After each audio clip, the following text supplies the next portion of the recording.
Olá, bom dia a todos. Ajeitar isto aqui um pouquinho.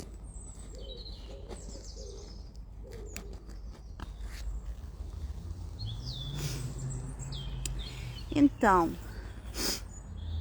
faz hoje uns meses, talvez 4, hoje não, foi recente, foi assim, há uns 4 meses, que eu também gravei um vídeo aqui neste local. As árvores estavam todas cheias de folhas, estava tudo muito bonito. E como hoje também, hoje elas estão desnudadas, estão despidas, digamos assim. Quando gravei aquele vídeo, tinha saído ali do hospital, foi a última consulta, julgo eu, neste hospital,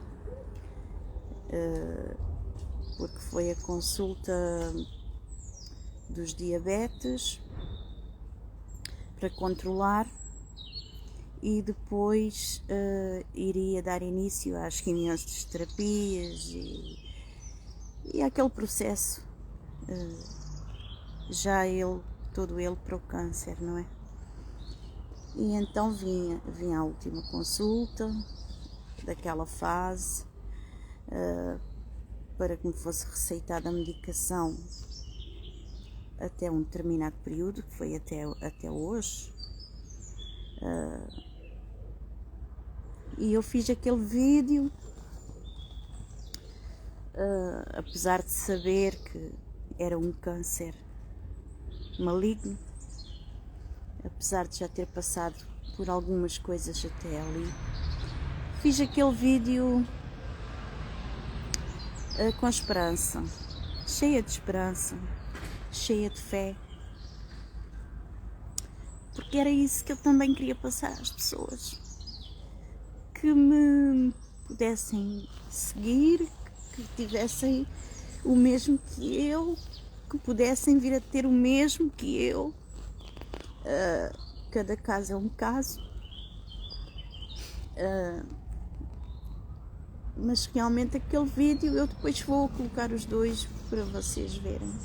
Não está muito diferente do vídeo de hoje, porque continuo com a mesma esperança, continuo com a mesma vontade de vencer a doença. Foi complicado, não vou dizer que foi fácil, embora as pessoas me vejam, segundo elas dizem, não é? Sempre bonita e que nem parece que estou doente. Sim, não parece que estou doente, aparentemente. Tenho aqui um filtrozinho, não é? Para disfarçar um pouco o cansaço. Mas também sempre fui apologista de que a beleza não é tudo. Mas nós, como mulheres, que somos, não é? Temos um pouco de vaidade. Há quem tenha muito, eu não considero que tenha muita, mas tenho a minha vaidade. Gosto de fazer as minhas unhas, gosto de tratar do meu cabelo, e tudo isso foi deixado para trás a partir do momento que sabia que depois não iria fazer, não poderia fazer. Não houve mais tratamento de cabelo, não é? Não houve mais unhas feitas, porque enquanto não fiz quimioterapias poderia fazer as minhas unhas, mas para quem eu iria mesmo ficar sem as poder fazer? Então optei por não fazer nada, e depois passei ali por uma fase em que realmente também já não tinha vontade para nada, saía à rua com qualquer roupa, porque também pouco saía para fazer algo assim normal. A única coisa que saía era para ir ao médico e para ir à farmácia. De resto eu não conseguia, porque também deixei de ter forças a partir do momento em que comecei a fazer as quimioterapias. O corpo começou a ficar muito fraco e muito desgastado. Só que eu lutei sempre. Essa foi sempre a mensagem que eu quis passar. Houve fases muito difíceis que eu realmente também não quis colocar, não quis. Tive vontade às vezes de filmar noites que eu passei na minha casa completamente sozinha e tinha que andar agarrada aos móveis mesmo, encostada, até para fazer uma simples comida. E essa parte eu não passei para as pessoas, porque depois comecei a ser procurada por pessoas que tinham ficado doentes depois de mim, ou tinham algum familiar que estava doente. Então eu sempre quis passar a ideia que não é fácil, não, mas que também não é como as pessoas às vezes falam. Logicamente que se a pessoa já estiver no leito da morte, enfim, é melhor nem ver. Mas aconteceu mesmo muita coisa. Sábado eu saí pela primeira vez para ir prestigiar um amigo, uma pessoa que tem-me dado força, e logicamente eu não posso, continuo sem poder fazer esforços, não posso estar muito tempo em pé. O que acontece agora é que eu posso estar sentada. E houve uma fase da minha doença que eu não podia estar de forma nenhuma. Até deitada eu tinha que... Era complicado. E foi sempre algo de complicado, lógico, como qualquer pessoa que tem esta doença. E como tantas outras que acabam por depois ter os problemas que eu tive. Porque eu já era para estar curada. Lógico que temos 5 anos ali para saber se o monstro vai ressuscitar ou não, mas tudo corria bem. Eu fui sempre positiva, embora, claro, não é, houvesse vezes que para mim era muito complicado, e depois também ficava abatida, porque fazer quimioterapias, para terem noção, o meu cabelo não caiu, porque fiz a tal touca, como sempre postei e referi, não só por mim, também para ajudar outras pessoas, porque realmente no final do tratamento a touca é horrível. Nem é pelo peso. As pessoas perguntavam muitas vezes se era o peso, se o peso na cabeça não me fazia impressão.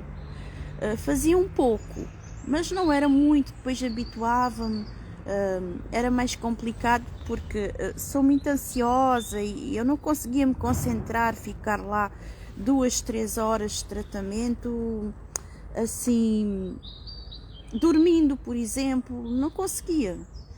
Então, para colocar os óculos, porque sem os óculos não consigo escrever, tenho falta de vista, não é? Era complicado com aquilo na cabeça. Mas pronto, comecei a levar uns óculos mais velhotes para conseguir, se estragassem, porque tinha que forçar, se estragassem não era irrelevante. E felizmente recuperei sempre bem. Foram 3 cirurgias. Ainda hoje as pessoas olham para mim e: tens cancro? Tenho. Não é que eu fico feliz por ter cancro, não é? Mas tenho sim. Ainda no sábado, quando fui lá ter com o meu amigo, e a dona do bar é também minha amiga, não pude ficar muito tempo, porque além de estar sentada e me sentir bem, também não convém, porque ainda não tem 3 semanas que eu fiz a minha cirurgia. É mesmo porque ele não vive cá e pronto. Tinha muitas saudades dele e devemos ser gratos às pessoas que se preocupam realmente connosco de verdade. E também porque eu estou muito saturada de estar fechada em casa, é esgotante. Mas ainda no sábado, quando eu cheguei lá, houve pessoas que me abraçaram e me apertaram como se fossem me esmagar. E me disseram: meu Deus, você está linda, não parece que está doente. E eu disse: sim, mas eu estou doente. Estou doente. Eu estou com uma doença, pronto, não é? Infelizmente. Mas eu disse: eu estou doente, como quem diz, não estou. Aliás, porque eu também publico tudo, não é? Dá para perceber. E essa moça, porque eu conheço ela, não sou amiga propriamente, mas ela continuava-me apertando tanto: mas você está linda, você já venceu. Enfim, aquilo fez-me muito bem e pronto, acabei por ficar ali com ela, perto dela e do meu amigo, e conheci outras pessoas que não conhecia, porque já há mais de 8 meses que não saio de casa, não vou para lado nenhum assim, não conseguia mesmo, e só ali. E depois, já na hora de me vir embora, estava com ela conversando e dizendo como tinha sido o percurso, embora eu explique sempre tudo nas minhas páginas. Estávamos conversando e ela me abraçou novamente e disse: eu sei o que você está a passar, porque a minha mãe morreu de câncer. E aquilo foi, pronto, para mim foi assim, e então percebi a felicidade dela realmente me ver ali bem e viva. E nisto eu estava a conversar, eu não vou dizer quem são as pessoas, porque também vou preservar, não é? São histórias da vida das pessoas que nem toda a gente gosta de se expor. E no meio disto tudo estava um outro rapaz e estava uma outra senhora, e do nada essa senhora começou a chorar e se agarrou ao rapaz a chorar e disse: não posso ouvir isto, não consigo. E eu disse-lhe: mas eu estou bem, eu estou contando o que eu passei, o que eu sofri, mas tipo, eu estou bem, eu estou ótima, nem tive acompanhamento psicológico, e estou confiante que vai passar. E ela continuou: não, eu não consigo ouvir isto. E o rapaz agarrou-se a ela e depois ela levantou a cabeça e disse-me, acho que fez 1 ano ou 2, não me recordo. Ela disse: o meu ex-marido morreu de câncer. Uai, e aquilo para mim foi assim, meu Deus, mais uma pessoa, como foi engraçado. E de repente o rapaz disse: também sei o que você está a passar, porque a minha mãe também está com câncer. Então vocês vejam como o destino é algo, e Deus realmente age na hora certa. Deus realmente sabe, ele usa-nos, não é, para chegar às pessoas. Agora vejam, eu não saía de casa, antes de ser operada tinha vontade de ir a algum lugar, mas eu não conseguia, porque eu estava com uma infecção enorme que, se realmente não tivesse sido descoberta, mais 2, 3 semanas e eu já não estaria aqui contando a história para vocês. Mas depois disso, a semana passada, eu já me sentia melhor, porque eu, graças a Deus, as minhas cicatrizes, elas saram rápido, apesar de eu ser diabética, e eu estava medicada para as dores e eu já me sentia assim melhor, e eu gostaria de ir a algum lugar perto de casa, porque também não posso ir para longe. Mas não fui. E ontem e no sábado, como o meu amigo veio, eu fui, estava até, porque eu não tenho já vontade até de sair assim à noite, por enquanto, porque também tenho vontade, só que não quero, evito, porque faz muito frio ainda, vou ter que fazer novamente quimioterapia, mas eu pensei, estava deitado e já estava aborrecida para me levantar, e eu pensei assim, depois combinei com um amigo meu, um senhor meu amigo, que até há pouco tempo é que ele soube que eu estava doente, e como ele anda sempre em viagens, eu marquei com ele lá. E ele tinha chegado de viagem e foi lá e esperou por mim lá, até me ligou antes do tempo, já lá estava à minha espera, a ansiedade tinha de me ver, então eu fico feliz por isso, não é? Apesar de outros tantos terem-me abandonado. E pronto, estive lá com ele e depois eu acabei por ficar mais um pouco. E conheci aquelas pessoas. Fui justamente num dia em que estavam muito poucas pessoas no bar e conheci aquelas pessoas, cada um com a sua história, com a sua dor, e fiquei muito feliz. E hoje também recebi aqui já mensagens de pessoas que têm familiares doentes com esta doença, que têm buscado conforto em mim pela forma como eu estou encarando. Eu não quero iludir ninguém também ao passar uma imagem que está sempre tudo bem. Não está, tive muitos surtos em casa, uns 3, talvez, em que eu tive neuras de desespero mesmo, de revolta, e partia a louça, jogava a louça para o chão para partir, porque eu tinha que partir alguma coisa. E eu queria partir tudo menos a mim, mas eu já estava toda partida, eu já estava toda quebrada.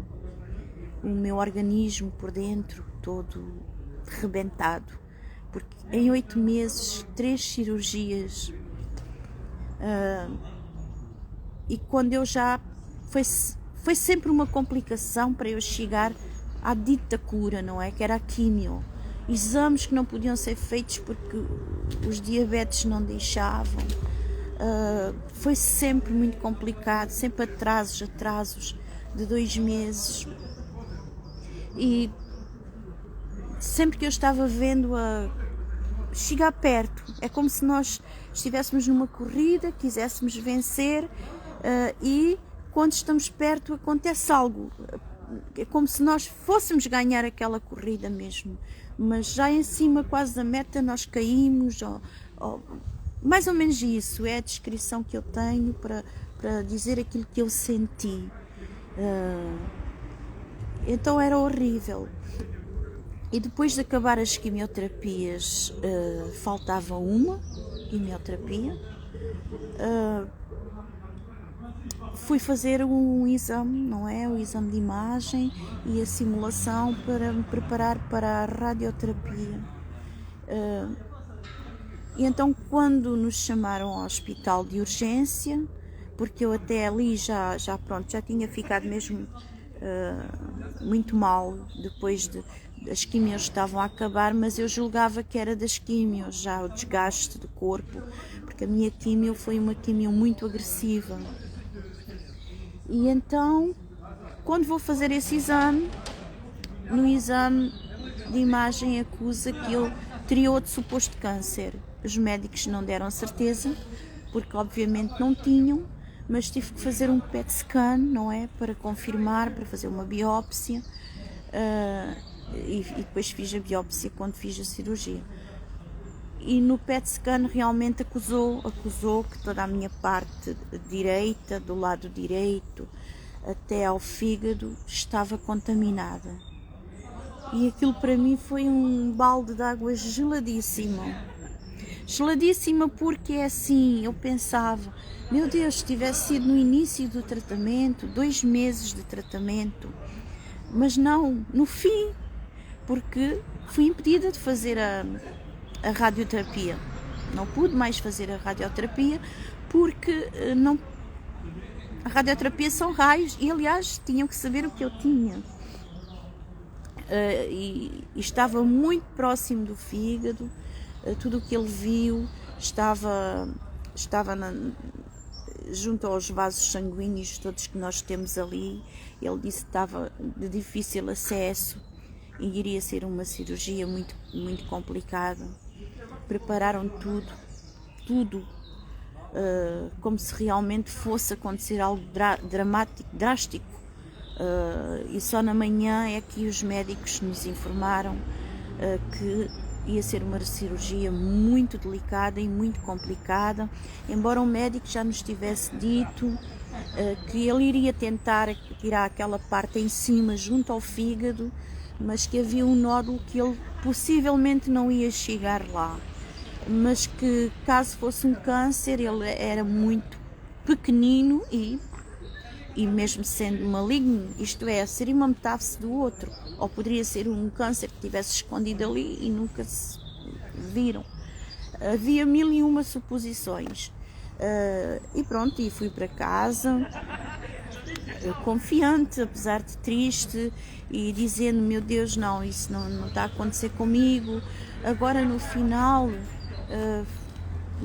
eu tenho que voltar para trás. É horrível. É horrível. Aí eu disse à minha filha que queria saber a verdade, que eu queria a verdade. Mas os médicos sempre me disseram, nós vamos salvá-la. Eles nunca me disseram, vamos tentá-la, tentar salvá-la. Eles sempre disseram, nós vamos salvá-la. E aquilo me fortalecia, criou um elo entre nós, assim, de compromisso. E eu vi, eles têm este compromisso comigo, então eu também tenho um compromisso com eles, porque os médicos não fazem tudo sozinhos, então eu também tenho um compromisso com eles, então eu não posso ir abaixo. Além de eu ter um compromisso com as pessoas que me seguem, que ouvem a minha história, que até buscam um exemplo, eu fico feliz por isso. Então eu tinha um compromisso com os médicos, que era não falhar, que era ter que cumprir tudo, medicações, alimentação, tentar estar bem disposta, porque comecei a sofrer de muita ansiedade também. Então eu pronto, fui confiando para casa. Na manhã, quando já estava preparada, já tinha dormido no hospital e já estava sendo tudo preparado para a cirurgia. Não, nessa mesma tarde, acho eu. Pronto, foram falar connosco e disseram à minha filha que era uma operação de alto risco, devido à localização, pronto, onde estava o problema, não é? Mas que iriam fazer tudo para me salvar e que tinham tudo preparado. O meu tipo de sangue é um sangue raro, que é o O positivo, que é o sangue que eu só posso dar. Eu não posso levar qualquer um, não é? Só posso levar o O positivo. Mas aqui parece que em Bruxelas não há esse problema. Às vezes em Portugal existe esse problema de nem sempre se ter o sangue disponível nos hospitais. Mas pronto, aqui tinham, disseram que estava tudo preparado se fosse preciso transfusões de sangue, e eu realmente entrei para aquela cirurgia. Primeiro eu pensei assim, boa, aguardaram para me dizer em cima da hora, porque depois vão-me drogar e eu vou pagar, não tenho muito tempo para raciocinar. Então eles aguardaram para dizer à última da hora. E encarei aquilo assim com um pouquinho de humor também. E quando puseram na sala de cirurgia, eu só disse para mim mesma, seja o que Deus quiser, estou nas mãos dos médicos, nas mãos de Deus mais uma vez, e vou-me deitar aqui, dormir umas horinhas e vou acordar e vai ficar tudo bem. E assim foi. Acordei, reagi muito bem à cirurgia, depois fui passear na manhã seguinte, já para saber como é que iria reagir. Fui passear com um enfermeiro muito bonito, que inclusive é casado com uma portuguesa. E ele, fomos andar, o hospital é enorme, fizemos assim uma grande caminhada, e ele me dizia: não está tonta, não sente nada, não tem vómitos? E eu: não, estou ótima, estou muito bem. E pronto, e continuámos a nossa caminhada, e chegámos, depois de chegar no fundo e voltar, ele disse-me assim: vamos outra vez? Eu: vamos, vamos. E pronto, assim foi. Depois fui para casa, enfim, houve dias que chorei, houve dias que estive bem, mas superei.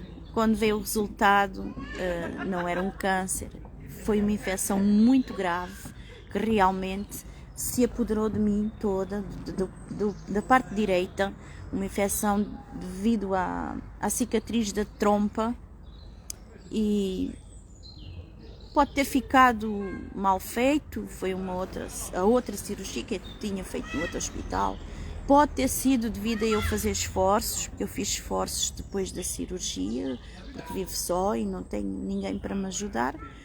Então, tinha que passar por aquilo, fosse o que fosse. E agora estou aqui, não tem 3 semanas ainda. Vou dar início novamente a mais 6 sessões de quimioterapia e 25 sessões de radioterapia. Claro que não vai ser um percurso fácil, já passei por ele, não pela rádio, mas passei pela quimio, mas vai tudo dar certo, porque eu coloquei nas mãos de Deus, e a minha história eu partilho e eu divulgo. Podem não acreditar, mas acima de tudo eu quero ajudar muito alguém que passe por isto, porque me corta o coração. Saber que na maioria das vezes as pessoas não morrem porque têm o câncer, morrem devido a doenças que o câncer desencadeia, e não sabemos. Como eu não era diabética, estava com os diabetes altíssimos e eu não sabia, mas foi o câncer que me ofereceu esse presente. Assim como nós, se perdermos a nossa vontade de viver, vamos ficando ali acamados, vamos ficando ali sem vontade de comer. Então, e depois também vem a parte em que as pessoas desaparecem das nossas vidas, nem telefonemas nem nada, e essa é a parte que dói mais. Para quem realmente tem sentimentos e é verdadeiro, essa é a parte que dói mais, é o abandono das pessoas que nós gostamos. Mas pronto, a vida é mesmo assim, e esta doença nos ensina também a ser fortes, muito mais fortes do que algum dia fomos. E essa é a minha intenção, é poder ajudar quem se sente só, quem não tem coragem.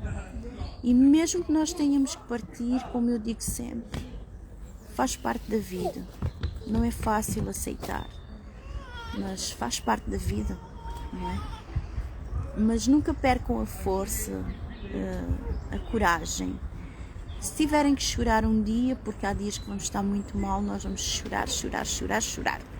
Mas se tiverem que, no dia seguinte, estiverem bem, se levantem, vão à rua, nem que seja ir ao fim da estrada e voltar, à esquina e voltar. Porque tinha vezes que eu saía à rua só para ir comprar ao pão ou qualquer coisa, porque tenho tudo perto de casa. E, meu Deus, quando eu sentia aquele ar fresco me bater, aquela brisa, eu dizia: Deus, eu quero viver, porque eu amo a vida. Eu amo a vida, eu amo as pessoas que eu conheço, me apaixono pelas pessoas que eu conheço. Eu amo a vida. E então eu não queria que fosse a minha hora de partir. E então o médico disse que o câncer, ele está mesmo, diminuiu tanto, foi surpreendente, porque ele estava no 4º estágio. Então Foi um atraso de 1 mês e tal, quase 2 meses, como todos os outros atrasos. E depois tudo deu certo. E agora vai ser igual. Tudo dará certo. Claro, não posso ainda fazer esforços nenhuns, não convém também andar por aí feito uma louca, não é? Mas já posso começar a tentar viver um pouquinho, recuperar um pouquinho, porque o isolamento é doloroso.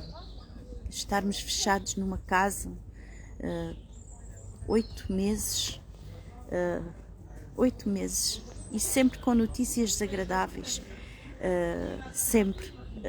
E naquele dia, antes da cirurgia, que o médico decidiu que eu iria ser operada, que iria fazer a cirurgia, ele disse: tenho 2 notícias, uma boa e uma má. A má era que tinha aquele problema, que se julgava ser outro câncer, e a boa era que o câncer realmente, o câncer onde ele foi descoberto, onde ele está alojado, não é, lá no apartamento dele, fazendo os estragos dele, ele tinha diminuído o suficiente para conseguir ser morto com a radioterapia. Então foi aquilo é que me chocou mais, não é? Já no final, aquilo me acontecer. Mas pronto, tudo passou, agora vai vir uma nova fase. E é isso que eu quero que vocês entendam. Que há sempre uma saída. Que enquanto há vida, há esperança. E que a nossa fé, a nossa vontade de viver é forte. O acreditar, muito forte. E se alguém vos abandonar no meio do caminho, como fizeram comigo, e com tantas outras pessoas, porque eu já tinha ouvido relatos sobre isto e eu achava que era assim coisas das pessoas por estarem doentes, mas não, é a verdade. Se alguém fizer isso com vocês, nunca esqueçam que essa pessoa fez, porque quando vocês já estiverem bem, essas mesmas pessoas vão ser as primeiras a vos procurar, vão ser as primeiras a dar a desculpa delas, que não foram nos ver porque tinham medo que iriam encontrar, que não ligaram porque não tinham coragem de falar connosco, e vão dar uma série de situações, já porque eu também estava com um problema muito grave. Nada na vida, há doenças graves, mas na maioria das vezes as pessoas que nos dizem que têm um problema grave, perto do nosso não é nada. Perto de um problema destes, perto de um câncer, não é nada, é zero. Não ter comida na mesa nos dias de hoje, perto de ter um câncer, é zero. Porque qualquer pessoa nos dá um prato de comida. Se não nos procurar, nós vamos aí bater de porta em porta, explicamos a situação e alguém nos ajuda. Se não tivermos dinheiro, alguém compra alguma comida para nós, percebem? Mas nos abandonar numa situação destas, não terem a mínima preocupação, as pessoas que são chegadas a nós, é o maior ato de cobardia que um ser humano pode ter com o outro. Mas vocês nunca se preocupem com isso. Agradeçam a Deus, porque foi Deus que tirou essas pessoas da nossa vida. É porque realmente não eram nossas amigas e não gostavam de nós. E quando essas pessoas quiserem voltar para as vossas vidas, façam como eu estou fazendo, porque eu sou uma pessoa de decisões tomadas. Quando eu decido, está decidido. Não guardo mágoa nem rancor, mas nunca mais as pessoas têm a oportunidade de entrar aqui dentro.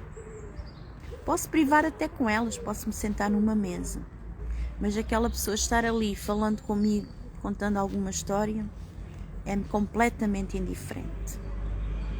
E não é porque eu seja má pessoa, é porque eu me respeito e gosto de mim.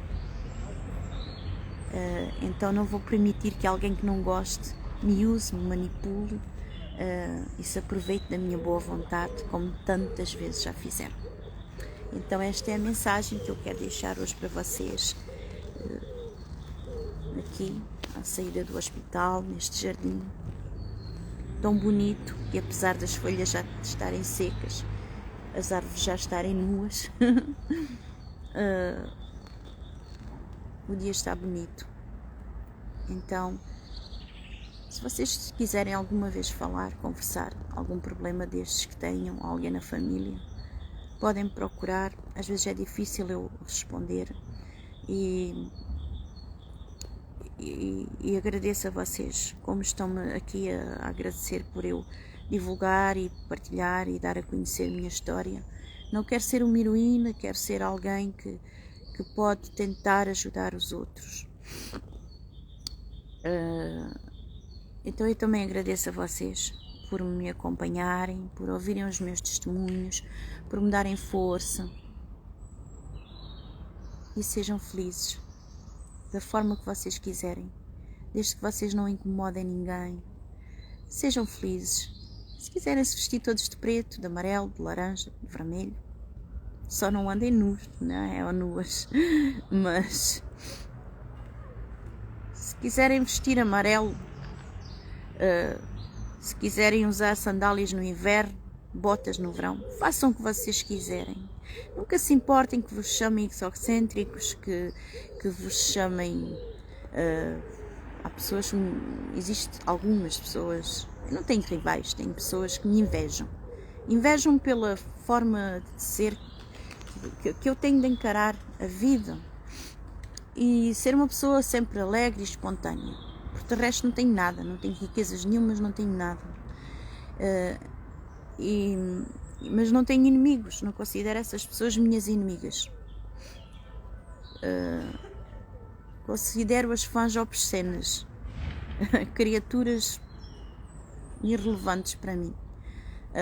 Mas não guardo mágoa nenhuma de ninguém, nem raiva, não faz parte de mim. Fiquei magoada na altura com algumas pessoas e situações, tentei entender o lado de outras, e quero continuar vivendo a minha vida como eu sempre vivi. Nunca me importei com o que os outros falaram sobre mim. Tinha 38 anos, fiz uma sessão fotográfica em lingerie para um trabalho, fui convidada, e naquela época foi muito complicado. Fui acusada de ser prostituta, fui acusada de ser mulher de programa e eu estava assim ainda verde na questão de fazer trabalhos, de aceitar críticas, e fiquei de cama quase 2 meses, fiquei muito doente. Naquela época a minha filha mais nova tinha 6 anos e foi ela que me deu muita força, porque as minhas filhas sabiam quem eu era. E hoje em dia é assim, eu faço tudo aquilo que eu quero. Eu tinha 38 anos, sou uma mulher de baixa estatura, mas claro, estava magra, não tinha nenhuma barriga, enfim. Foram umas fotos que ficaram muito bonitas. Fui selecionada para a fase final, ficámos 10 pessoas. Eu fui selecionada entre essas mulheres miúdas com 20 anos, 25 anos, e eu com 38 anos também cheguei à final para o trabalho. Então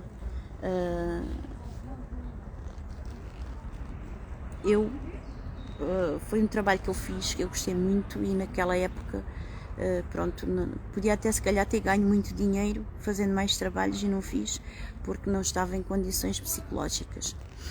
E mais tarde acabei por ser convidada inclusive para representar certas marcas, a Benetton, era a Benetton, a Lacoste, enfim, eram marcas, tudo marcas muito conhecidas, para trabalhar como modelo para eles, mas de rosto, porque eu não tenho corpo modelo, não é? Eu sou muito baixa, mas o meu rosto, segundo eles diziam, não é?